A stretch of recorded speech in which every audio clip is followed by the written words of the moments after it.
দেখা যাম তোমার মারে যে দেখার আমার বড় সাধ ভোলাদা।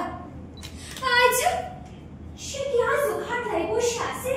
হ সে আইজো ওই ঘাটলাই বসে রইছে। ভোলাদা এই মায়ের মূর্তি বুঝি তুমি বানাইছো? হ হ হ্যাঁ আমি বানাইছি। আমার এই দুই হাত দিয়ে বানাইছি।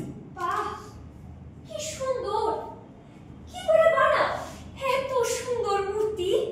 কল্পনায় ভাইরে কল্পনা কইরা বানাই।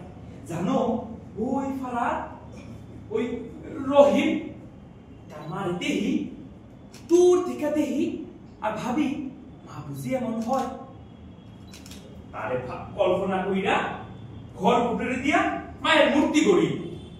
ও আচ্ছা আর এই ওষুধটা কেডা?